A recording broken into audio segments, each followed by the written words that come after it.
Welcome to the Imago Leadership Podcast, where we explore the habits, stories, and spiritual practices that form wise, emotionally mature, mission-shaping leaders. Welcome back to the Imago Leadership Podcast. I'm delighted that you've joined us today. If you've been following this series, you know we've been walking through what I call the Big 10 culture killers of effective leadership teams. Those subtle, often unexamined dynamics that quietly erode trust, distort mission, and fracture the very teams entrusted with stewarding the work of God in the world. In our last episode, we explored 4 of these culture killers. Today is actually episode number 4 in this series, so if you haven't had a chance to, I'd encourage you to go back and listen to the other 3 before you listen to this one. But in the last episode, we covered conflict without a compass, the stunted mirror, lone wolves in shared fields, and the compliance cage. Each one revealed how leadership cultures can drift from reconciliation, humility, accountability, and human flourishing. Today, we continue the journey. We're going to explore the remaining 4 culture killers. The Sidedoor Strategy, when decisions are made in whispers rather than in the room. Feeding the Cobra, when toxic behaviors are rewarded or tolerated. The wisdom gap, when idealism floats free of wise counsel. And finally, foggy norms, frayed trust, when expectations are unclear and accountability is inconsistent.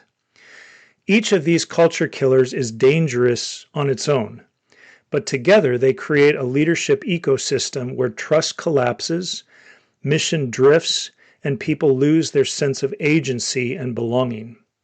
And yet, each one also offers a doorway into transformation, a chance to rebuild leadership cultures that honor the image of God in every person, cultivate shared wisdom, and strengthen the bonds of communitas that make adaptive leadership possible.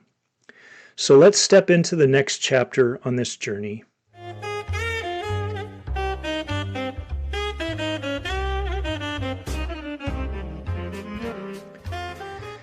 Let's begin with a story.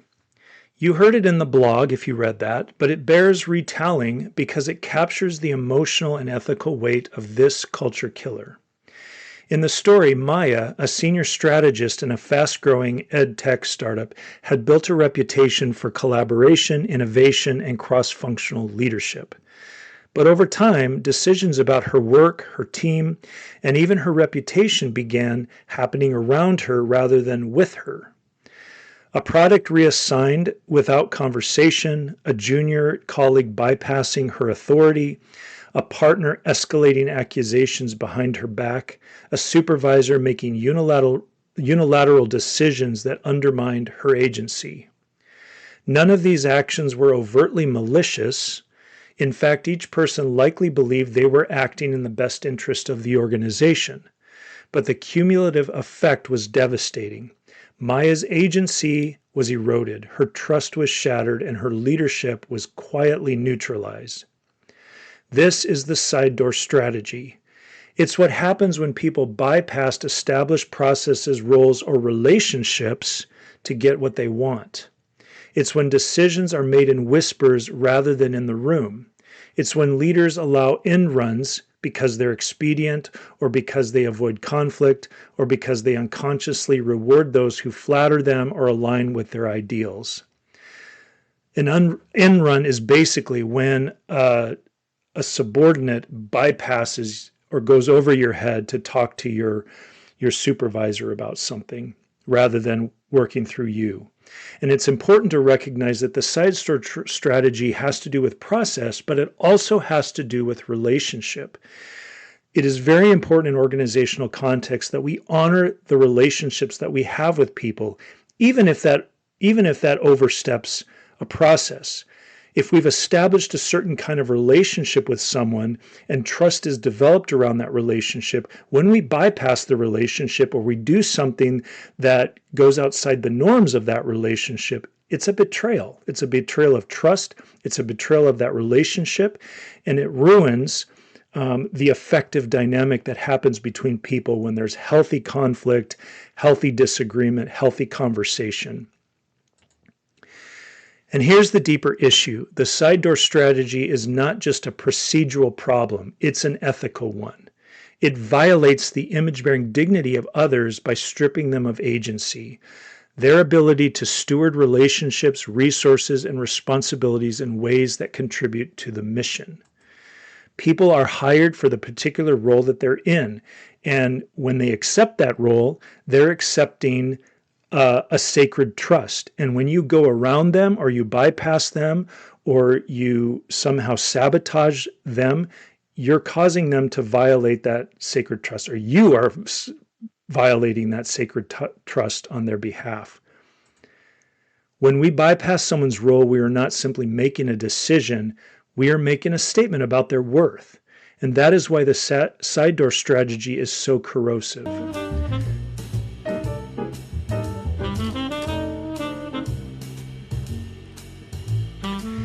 The side door strategy often emerges from fear of conflict, desire for speed or control, misguided idealism. In other words, someone says, I know what's best for the mission and you're the obstacle to that.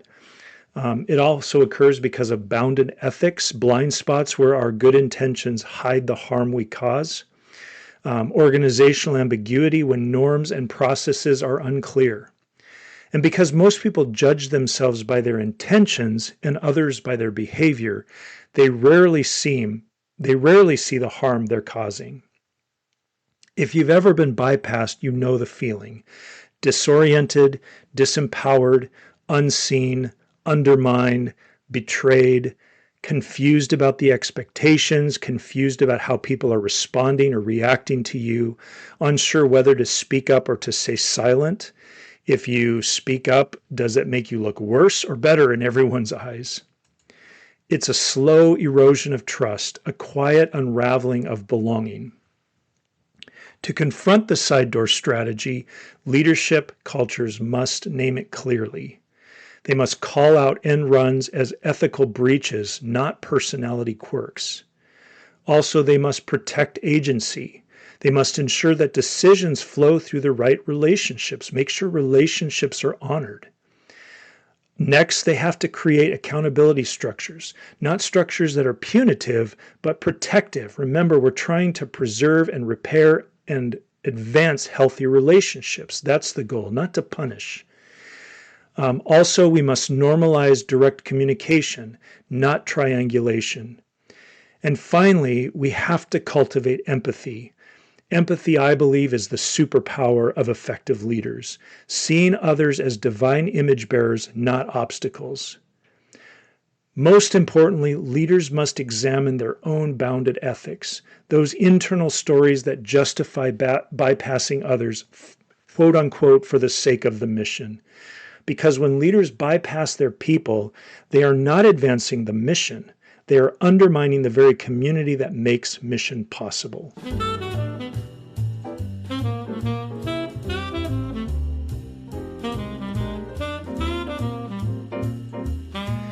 Our next culture killer is one of the most subtle and dangerous, feeding the cobra. The metaphor comes from the Genesis story of the serpent, crafty, deceptive, and skilled at distorting reality. But it also draws from Jane Austen's Pride and Prejudice, where pride masquerades as a principle and prejudice cloaks itself in discernment. This is actually sometimes a leader's worst Achilles heel. Their ideals may be so high, they may have this perception, they may put out this perception of integrity. They may think their intentions are noble, but they're blind to their own arrogance, their own duplicity. This is feeding the cobra. In leadership teams, the cobra represents toxic behaviors that disrupt healthy team functioning. These behaviors immobilize the emotional, relational, and creative resources a team needs to flourish. And here's the key insight. Toxicity is not defined by whether we dislike someone's behavior. That's very subjective. Toxicity is defined by whether the behavior disrupts the team's ability to function in healthy, mission-aligned ways.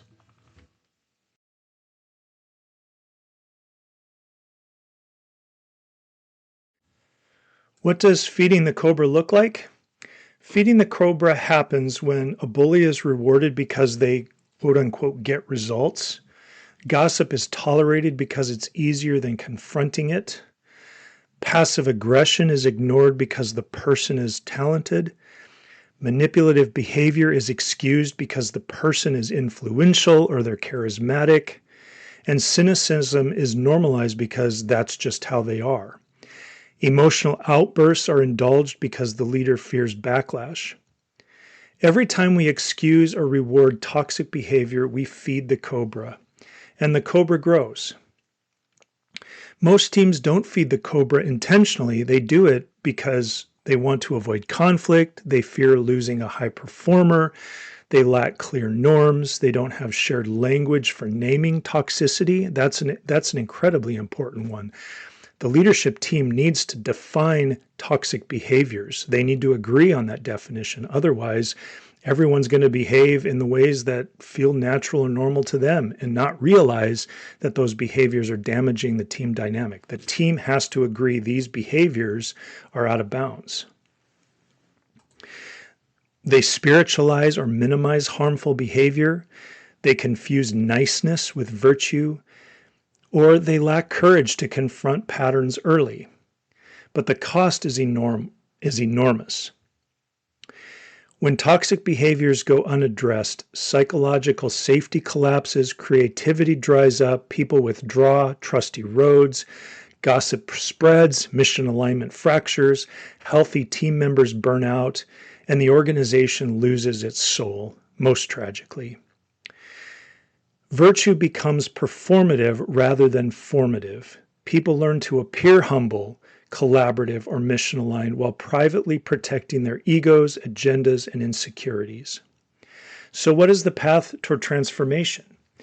To stop feeding the cobra, leadership cultures must name the toxic behavior clearly and consistently. They have to create shared language to depersonalize shame and increase awareness. They have to practice intrapersonal reflection. Each leader has to ask themselves, what story am I telling myself about this person or this situation? They have to recenter on virtue, on humility, courage, justice, empathy. What do those things look like in the context of our leadership? They have to interrupt toxic narratives, especially gossip and scapegoating. It's such a slippery slope. They have to stop rewarding bullies. Even if they are productive, they have to call them out. They have to create spaces for moral awakening through story, scripture, literature, reflection. And finally, they have to normalize confession and repair, not as weakness, but as strength. Virtue is the antidote to toxicity, and virtue must be cultivated intentionally, communally, and consistently.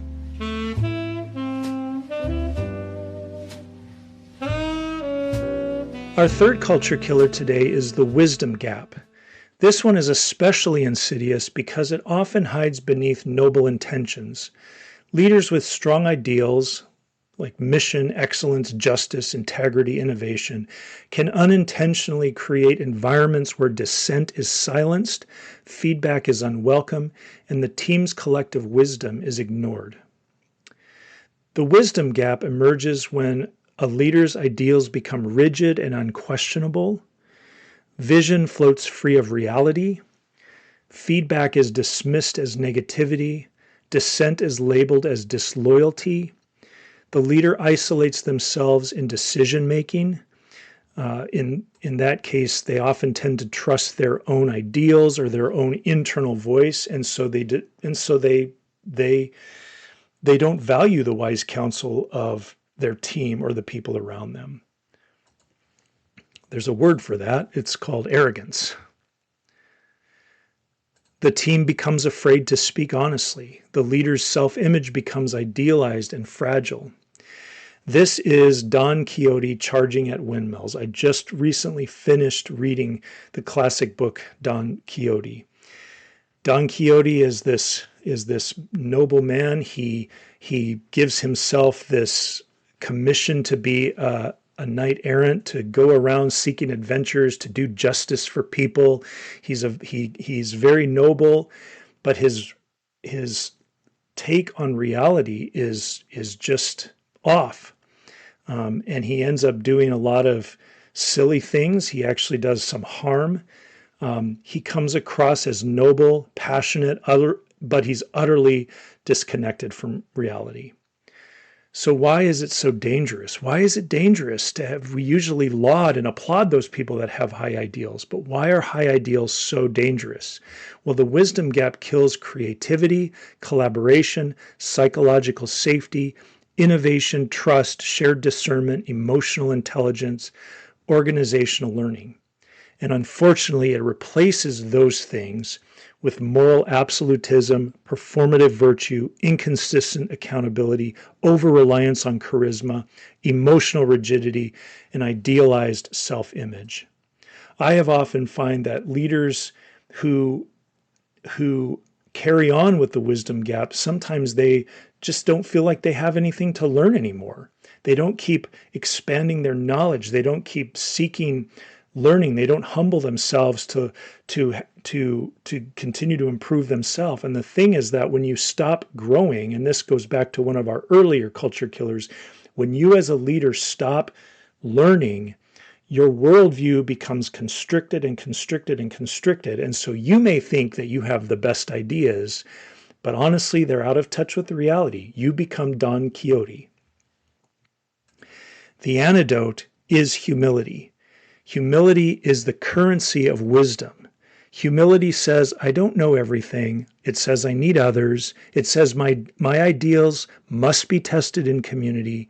It claims feedback as a gift, not a threat. And it basically says I can learn, unlearn, and relearn. That is the currency of leadership into the future. The person and the team that can learn, unlearn, and relearn, that they're constantly growing, they're constantly being stretched. Humility opens the door for communal discernment, shared leadership, adaptive learning, emotional maturity, and organizational resilience. So leadership cultures can close the wisdom gap by doing a few practices. First, by practicing listening as a sacred hospitality. We often don't think of listening as hospitality, but when we really tune in to what people are saying, even when we don't agree with them, if we honor them by listening to them, we honor them by saying, you have a perspective, and I'm going to listen to that perspective, instead of trying to talk them out of what they think or talk them out of the experience that they're having, which we've all experienced. We actually say, you have a perspective I need to hear. And so they humble themselves and they practice listening, and it's an act of hospitality. It's inviting someone in. Second, modeling confession and curiosity. 3 of the hardest words for leaders to say, I was wrong. That may be followed by I'm sorry.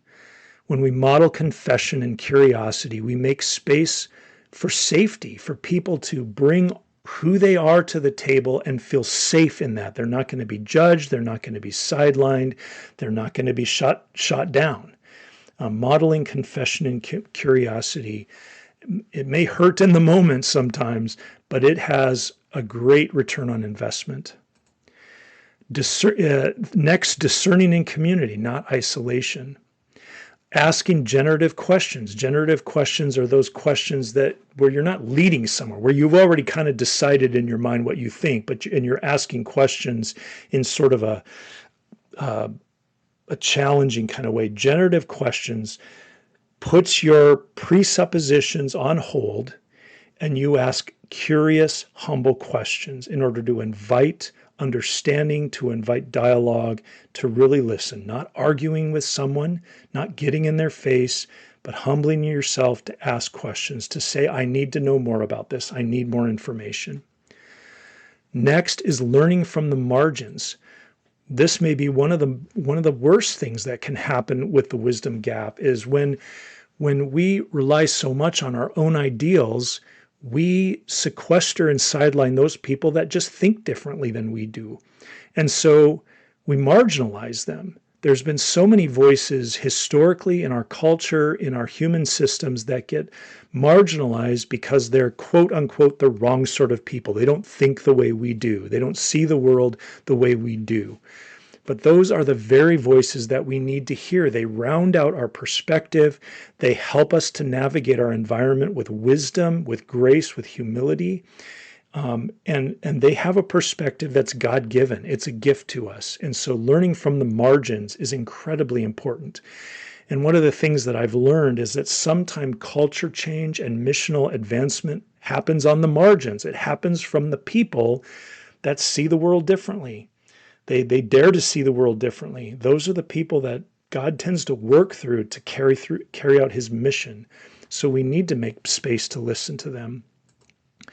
Next, when we hold plans lightly but purpose firmly, our plans are not sacred. Let's keep fixed on our purpose, but let's hold our plans lightly.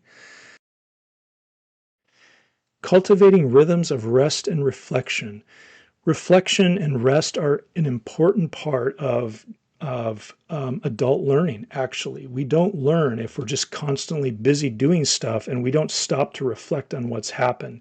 When we have those downtimes in our schedule, they allow our mind to kind of catch up with what's happened to us, and they allow our mind the opportunity to integrate new thoughts and experiences into new learning.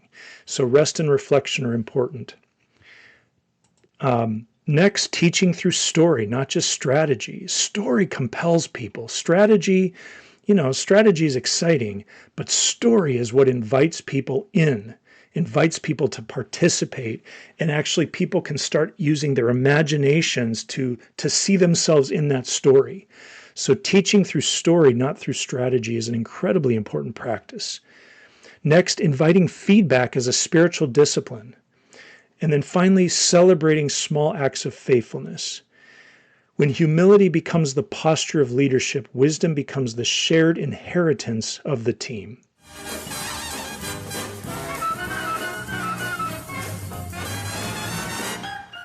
Our final culture killer is Foggy Norm's Frayed trust.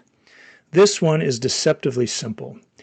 When expectations are unclear, trust collapses.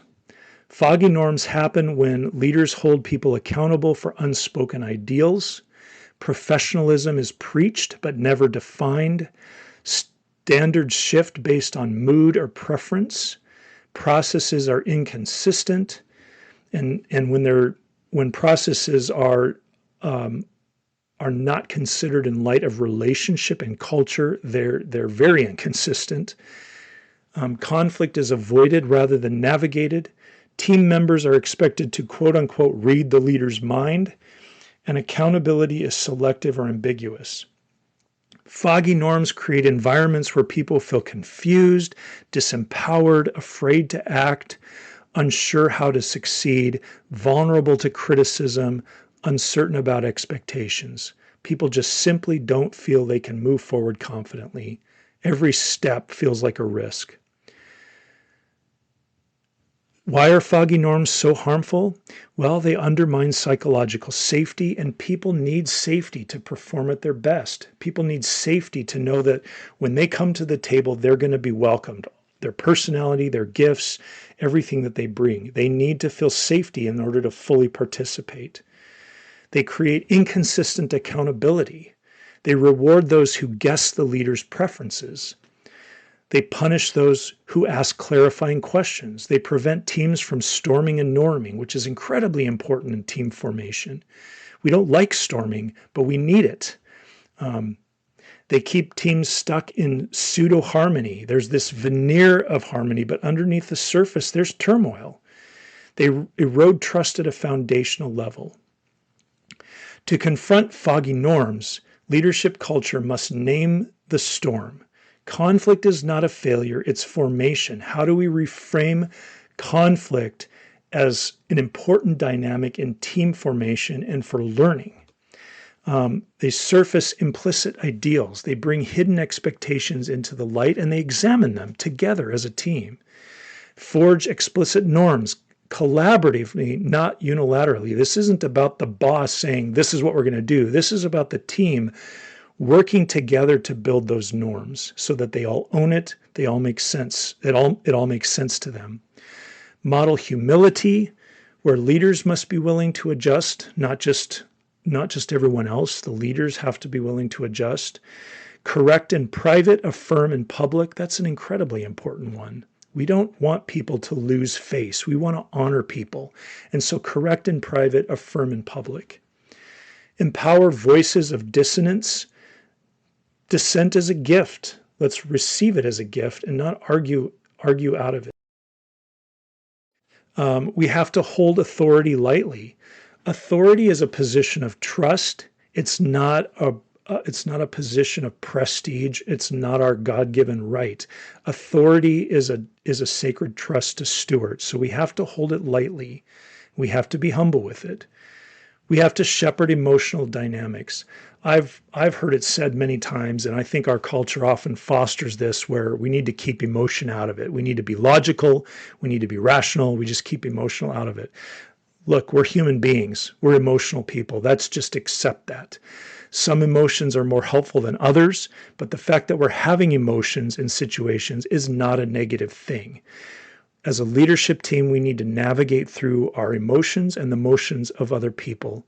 Telling people to keep emotions out of it is diminishing and dishonoring to their image-bearing quality. So we need to shepherd emotional dynamics carefully. We need to recommit to mission together, and we need to do that continually. We need to continue to recommit to the mission, because otherwise we'll drift. We'll each start going in different directions that make sense to us of what we think the mission is. We need to bring it back to the center and as a team, recommit to the mission together. And we need to transform storming into wisdom. Whenever the team has storms, that is not a threat. It can be if dysfunctions happen, but storming in itself is an opportunity for us as a team to gain wisdom.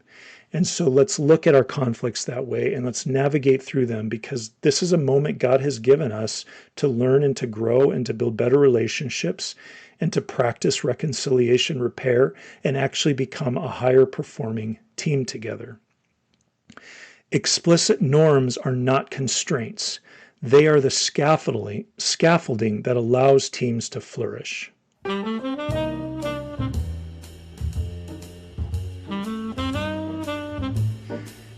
Now that we've explored all 10 culture killers, the question becomes, how do we transform leadership cultures so these dynamics lose their power? Transformation requires 3 commitments. First, a commitment to communal discernment. Leadership is not about defining reality alone. It is about making sense of reality together. This requires shared wisdom, diverse perspectives, honest dialogue, mutual accountability, and collective courage. Secondly, we need a commitment to virtue formation. Skills matter, strategy matters, structure matters, but without virtues such as humility, courage, justice, empathy, and yes, even love and friendship, leadership collapses. Virtue must be named, practiced, modeled, celebrated, and embedded in those norms that we're collaboratively coming up with together.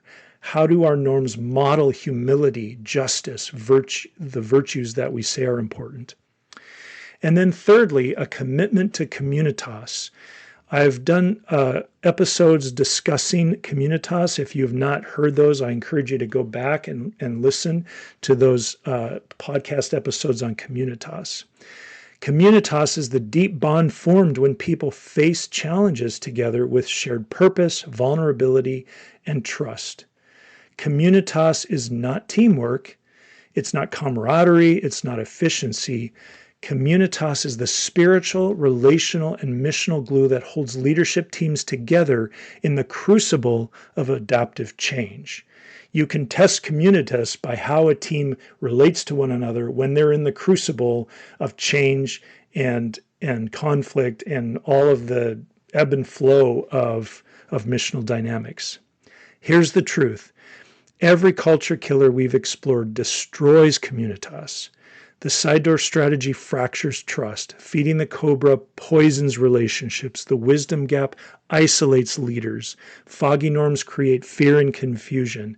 And we can go back through all 10 and we can say how these destroy communitas. When communitas dies, adaptive leadership becomes impossible. Mission becomes fragile, legacy becomes shallow. But when communitas thrives, when leaders practice humility, clarity, accountability, soulful courage, reconciliation, and shared discernment, leadership teams become resilient, creative, courageous, and deeply aligned with God's mission.